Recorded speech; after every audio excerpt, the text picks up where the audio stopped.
Well, we're back, and this is Patrick, the Backwoods Tech, and you're listening to the Dr. Rob, Spirits and Supernatural.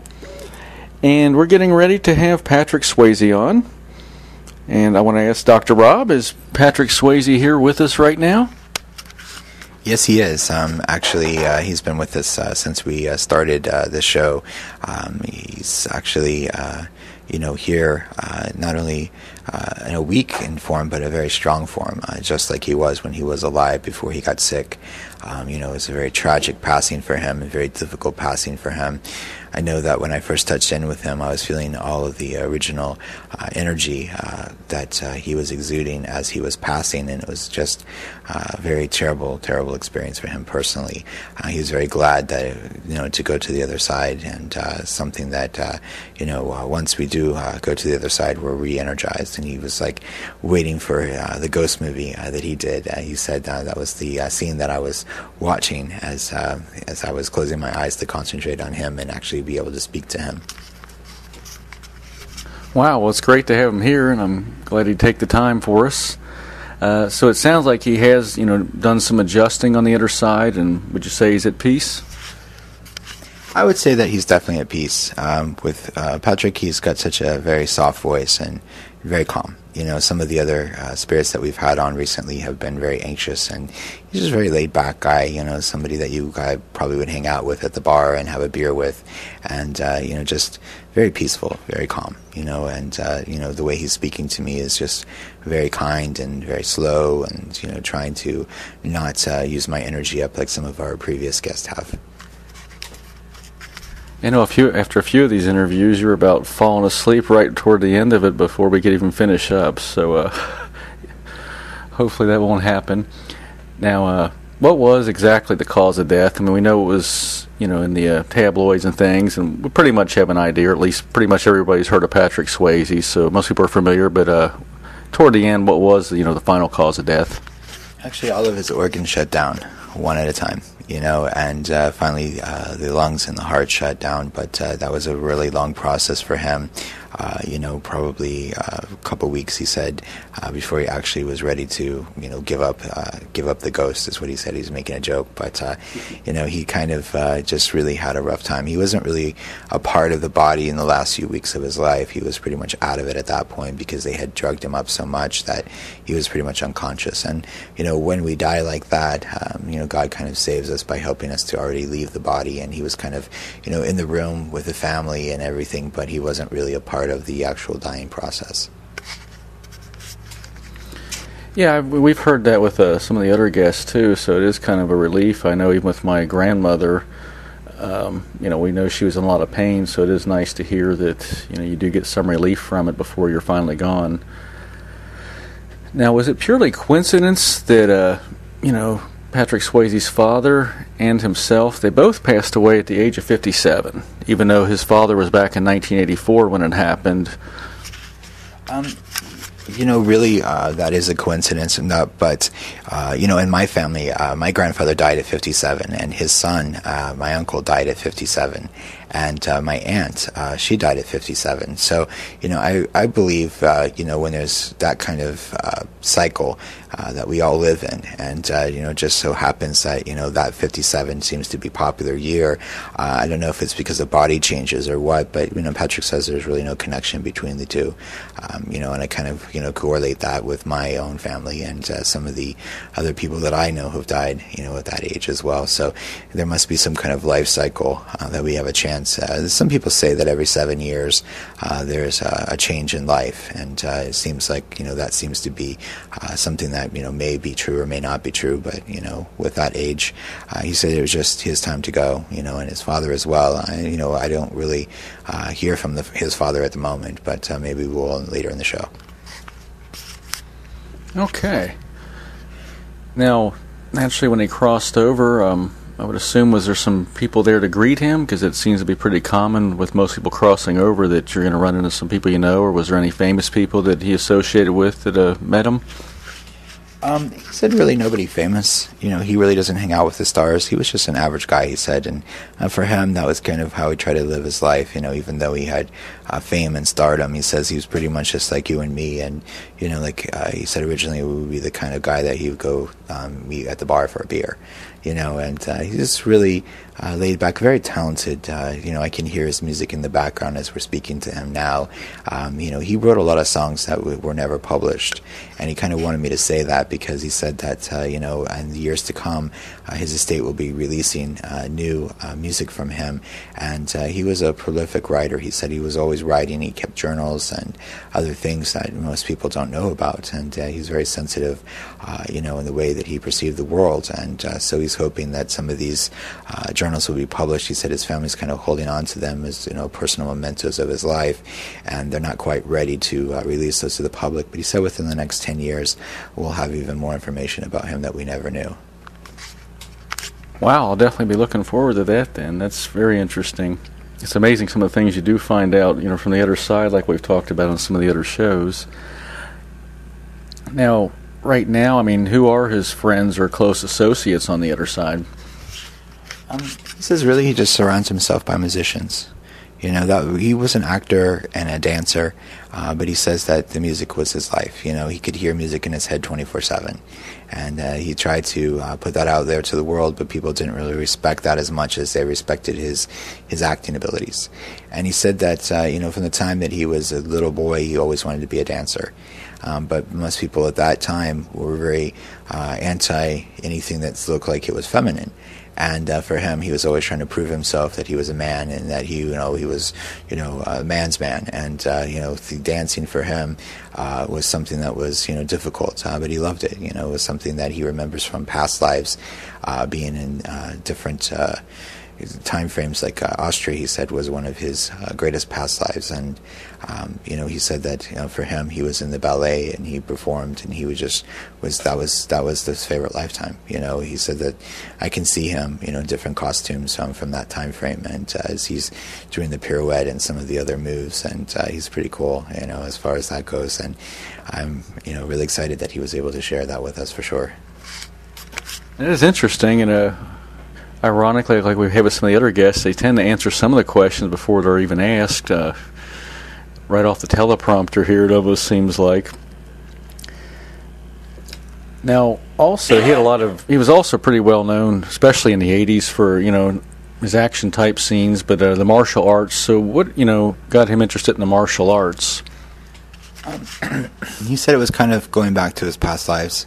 For him, he'd had a lot of past lives in what we call the Far East. For him, that was kind of just going back to his roots. But he said it was more than that. It was more of the spiritual connection. He said that he was really into meditation and really into self-centering. He said as a dancer, that was something that he had to concentrate on the music and concentrate on the moves. And he said the martial arts just kind of calmed him to that point where he could center himself into focus. He said for him to look at a movie script or to look at a song, he could immediately pick it up. It was not something that he had to really concentrate on. He said he kind of, would center himself and kind of just channel the information is the word he used to be able to do all those roles. And I find that really cool because I kind of have that same ability sometimes to be able to look at something once and, okay, it's an instant recall. And that's kind of how he did his, his parts. He said that one of the things that people didn't know is that he had problems reading when he was younger. And he said that, that was something that kind of followed him throughout his whole life. I wouldn't call it really dyslexia, but there was some kind of issue along those lines, he said, that, prevented him from being able to just, read like we do. He was just kind of having to memorize things, and it was pretty easy at the point of his acting career to be able to, branch off and cross over to that point. Now, I know, dancing was, one of his main passions, and he kind of gave us some insight as to how he ended up in the entertainment business. But, what really was probably the final influence that just kind of launched him into the acting more than some of the other things he seemed to enjoy more? He says there was an injury that happened that kind of kept him from really, pursuing the dancing career. I'm not really sure what that means. I'm seeing something about the thigh area and the ankle, and I can see him really hurting at that point. And he said that was something that he didn't quite recover from. Even later in life, when he was during Dirty Dancing, it was difficult for him. Some of those lifting scenes and some of the other things that we remember him from. And, I think that he says that out of all the movies that he did, that was one of his favorites because it was just more like him. It's more like his life. He said it wasn't really based on his life, but it could have been. He said, for him, that was the role that he most related to. He kind of had that idea of, the 50s and the idealism of America at that time, and he was a very patriotic individual. He shows me the flag now, and I'm kind of going, okay, what does that mean? But I think that goes along with the patriotism and loving this country and wanting to fight for the country. In fact, he even thought about a military career at one point, he says, but his parents discouraged that and sent him off to do his thing with the music and what have you. So wow, that is very interesting. Now, even though it wasn't necessarily his first choice, what was some of his favorite things about being a star?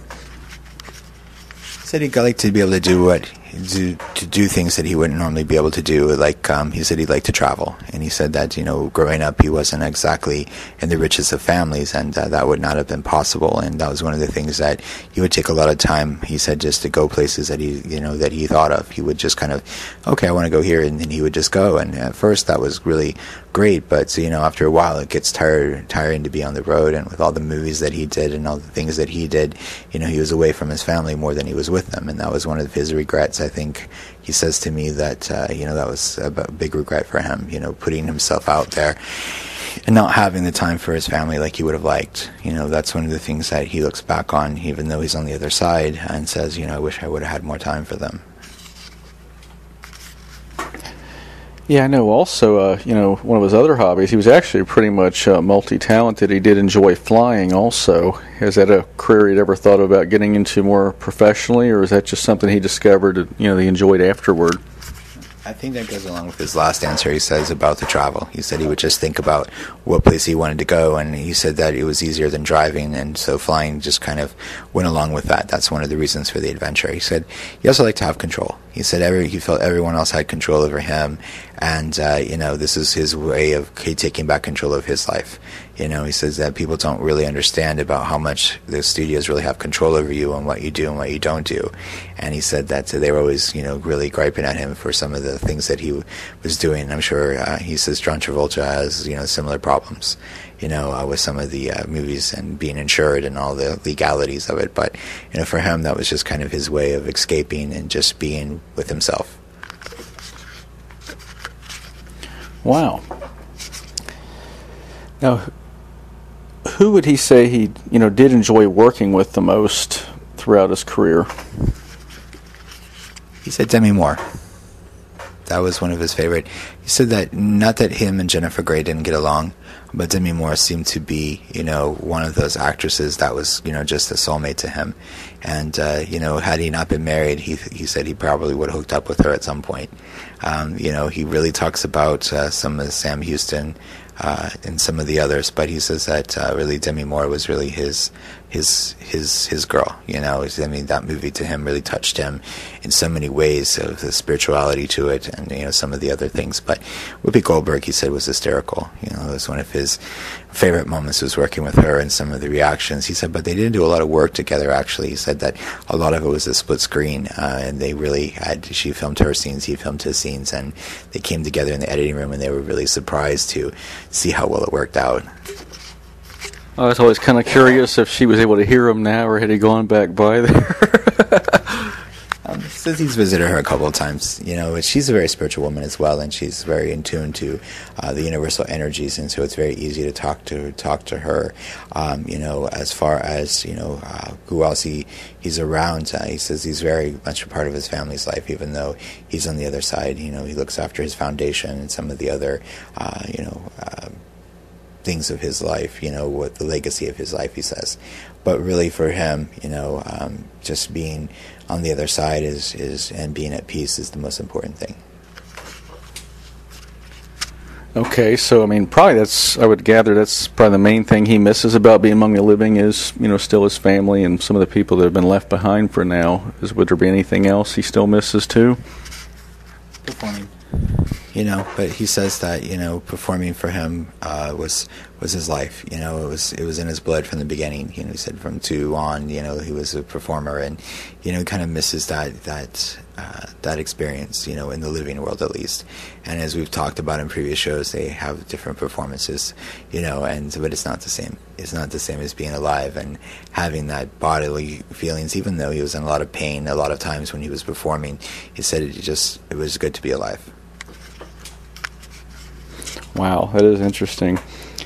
So, other than visiting people, what kind of activities does he find himself doing now that he's on the other side, or what he occupies most of his time with, or his passions? He says he's a composer. And some of that music that he was hearing in his head was definitely from the other side and other composers that were writing for him and allowing their music to flow through him, and he was able to recreate it. He said not in the same way. He said that a lot of times when they compose something on the other side, it's only just mirrored here on earth, and it's never quite the same. It's not as beautiful. It's not this. It's not that. He said, but now he's on the other side. When music flows from him, it's in color. Colors going out, and he says that we as humans are able to pick up those colors as music. He said, but it's more beautiful than anyone can ever imagine.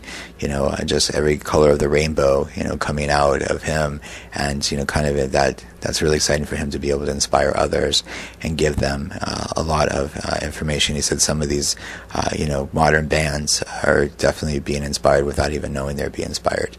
We've talked about some of the stars in the past, receiving messages from the other side and actually, not realizing it. But he says that's definitely a true statement.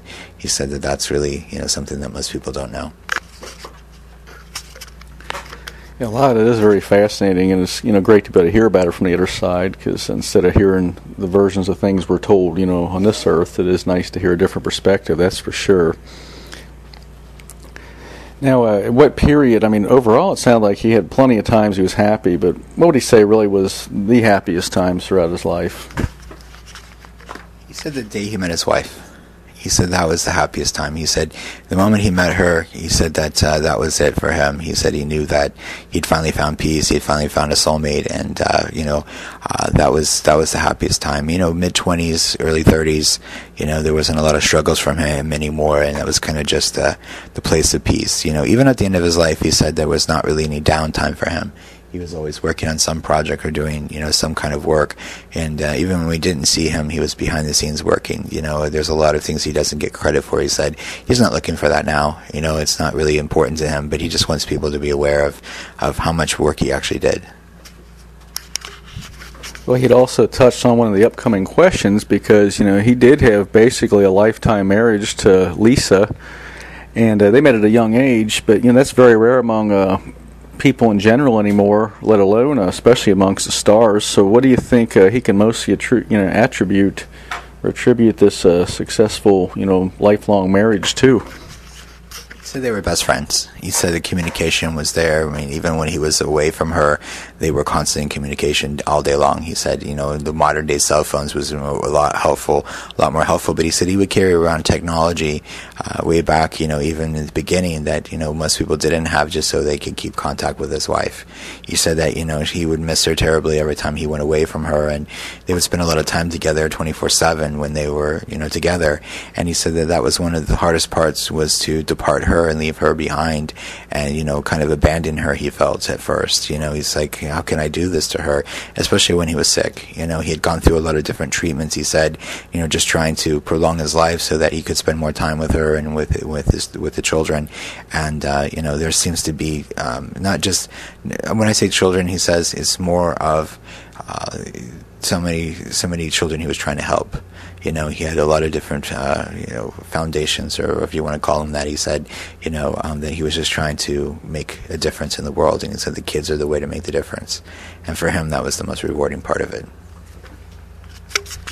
Was there any reason why he and Lisa did not have children that I'm aware of, or was it just something they just maybe always planned to and just they got too busy and it didn't happen?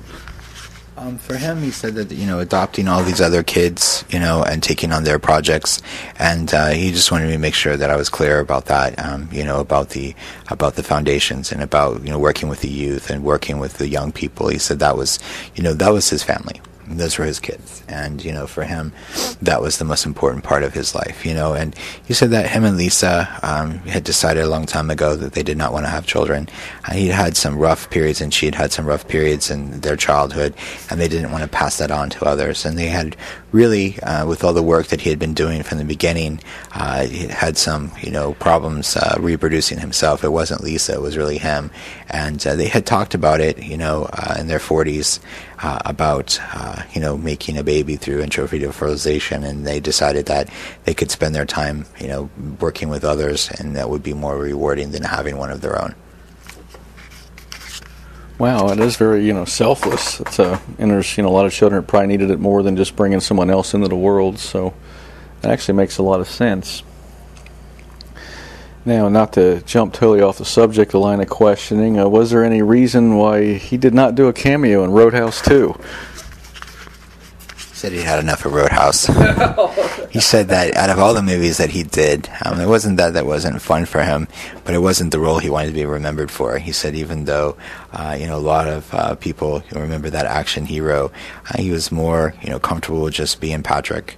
And for him, that was, not somebody he was not a violent guy.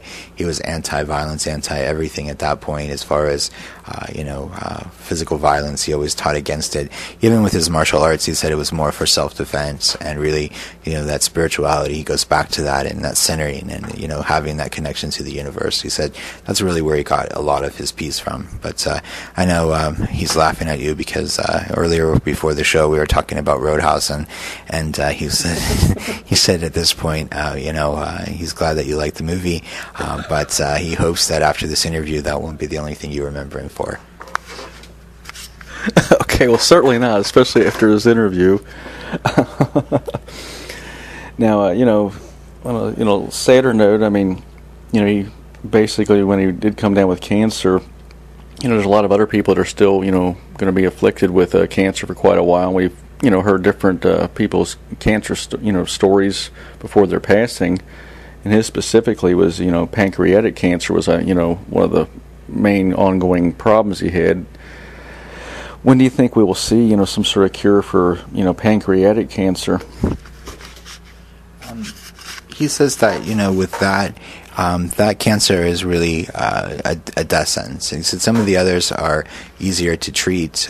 He said, but there are some technologies that are coming out, or treatments that are coming out in the next, 15 to 20 years, depending on whether the government allows them to, really be used. He said some of the things that he was doing were pretty advanced, and, he would travel outside of the country. He said that's one of the things that he's ashamed of, the fact that the drug companies kind of run everything here. He said then that's really causing a lot of people to die unnecessarily. He said that they're just after the money and what they can get out of it. And he said that's really, even from the other side perspective, is disappointing. That we would allow our government to kind of control what can be done and what can't be done. And he said it's not really the government, it's the money. He said it's really about the money. He said that a lot of people are getting paid off and we don't even know about it. And he said that's really the cause of some of the healthcare issues we have today, is that, the cures have been around for 20 or 30 years, he says, but yet they won't let it happen. Yeah, and I was a little confused in that because I know he had, basically sought out some different alternative remedies, but then I think it showed in one interview he pretty much acted as if he really wasn't going to go chasing after the alternative remedies. So was it really just more a matter he had found some specific ones he believed worked, so he wasn't just going to research every one of them? Or, what did he find was probably the most helpful that he did do that, bought him some extra time, at least? With the treatments, he said that the spiritual treatments were more important, and I think that's why he said he's not really talking in the press about that, because he really didn't want people to know, all about him and really, mess up his legacy. Pretty much, if he was to talk about going to some of the faith healers, as people call them, and some of the spiritual healers, he said, he would go to Native Americans and seek treatment from the Native Americans and some of the other spiritual leaders, and that was kind of. But he actually said that he wasn't foolish about the whole thing either. He said he would go to Canada and some of the other countries secretly and seek some of their modern treatments, especially on his wife's behalf. I mean, he really felt like he owed it to her to try to do his best, even though he was more into alternative healings. He still felt like medical science was important too. And at the end, he said the last 6 months especially. He was seeking a lot of treatments that he wouldn't have done, in front of the public for sure. Okay, well then, what would he say would be the main advice that he does have for people that currently have cancer right now? Stay positive, and you are. He says to me, you have that same thought, is that you always try to manifest. And he said that was one of the things that he was, impressed with you about particularly, and one of the reasons why he came. He said that, the idea of manifesting what you want in reality was something that was a part of his life from the beginning. He, manifested the singing career, he manifested the acting career, he manifested this, he manifested that. And he said at the time he didn't know what he was doing. He just knew that if he thought it, it would happen. And he said that he never thought differently. I mean, in a negative way. He always, imagined it as it was going to be and kind of just put that into practice.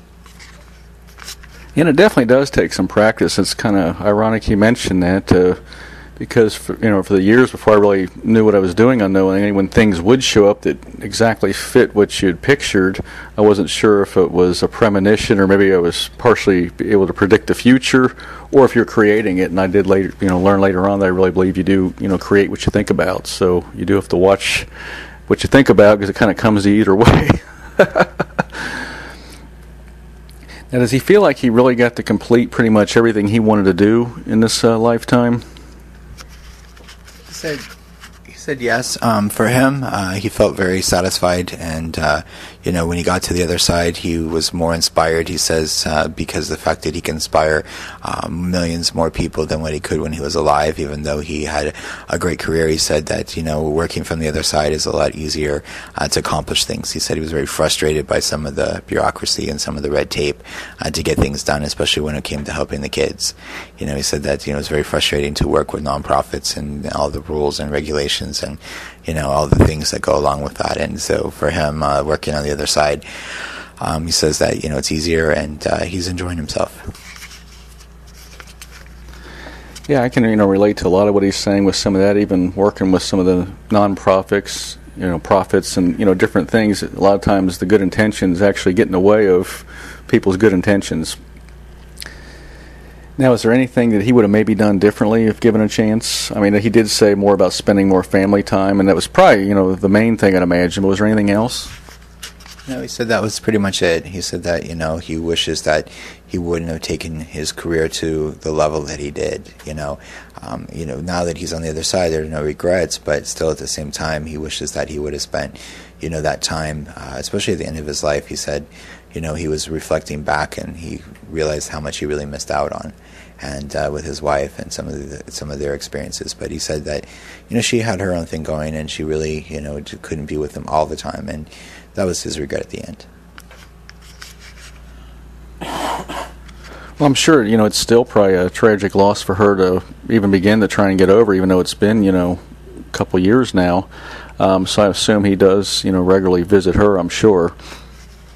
He says that she still feels him and can speak to him, and she actually does speak to him, and he can actually inspire her to hear him as well. And so they really haven't lost that contact. He's really hoping that she moves forward with her life and finds someone else to make her happy. But he says that, for him, that would be the greatest joy, to see her happy and to see her back into her old self again. And she says she's just like a shell of a person compared to what she was before, and that can sadden anyone. He said that, for him, it's not really sadness as it is that longing to, make her happy again and to make her laugh. He said that making her laugh was like more important than making anyone else, and personally, it chokes me up to talk about because of the emotions that he gives me, just, connected to that whole scenario. And, going back to, his movie Ghost is, one of the most touching scenes when he's, saying goodbye to Demi Moore. And, for him, that was kind of how he felt when he was with his wife. And he appreciates the fact that, that she's still connected to him, but he hopes that she moves forward. He hopes that she's able to find happiness again. That's the most important thing to him at this point. Wow, it is, pretty touching and pretty selfless too, but I guess that is about what you would feel if you really love somebody, especially as long of a relationship as they had, and it might have even probably gone further back in other lives, possibly. He said they had a definite, love connection from the beginning of their meeting, and he felt that, even now he can see, his past lives, that connection was there in many lifetimes, and it was easy to be with her because, it was just something that was comfortable for him. She just looked at him as himself and not as anything else. He said that she was the most beautiful woman he'd ever seen, and he'd worked with a lot of beautiful actresses, but for him, she was the love of his life and the most beautiful. He kept saying the word beautiful to me. So I think it was more not so much the physical looks, he said, but the spirituality of it all, and that connection where he could just, come home and just be, just be. That's what he kept saying, just be. Yeah, I think that's important to everybody, really. You have to have a time just to be yourself, because everybody's put in such a mold in different faces and professions and angles. So it is just a nice, peaceful time to be able to do that. Now, it's been very great having him on here, and it's been very insightful. Is there any other advice or messages that he would have for those of us that are still here? Just be yourself.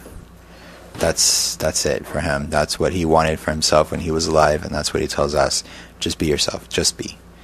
He must have said it to me 10 times in a row, so I'm assuming that is the biggest message. I think that sometimes when we think about, the star life and how great it is and how fabulous it is to, be a movie star and to be a rock star or whatever, it can have its disadvantages. And, this is something that for him, he gave a part of himself in every way. And he said that, sometimes there wasn't anything left. But when he came home at the end of the day, he was still just himself, and, able to just to be him was more important. Yeah, it is amazing the answers we get with that question with the different stars, because they always seem to have one key point that they've taken away from this lifetime that they pass on to us, and his is, totally different than the other ones, but they all still kind of coincide. So it's been really great having him on here, and hopefully have him back on in the future. And is there anything you want to add, Dr. Rob? Or? No, I just want to thank Patrick for actually giving me energy this time instead of taking away from my energies. I do appreciate that. I won't have to take a nap after we do this interview. I feel energized, and I think that sometimes they have to really exude a lot of energy to actually speak to me. And with Patrick, it just seemed to be more of a spiritual connection. That calmness about him, which is really nice feeling. And I'm very happy that he was able to come on with us. And I guess we'll have an all-star show on January 1st, and invite all of our guests back, and we'll just have one great party.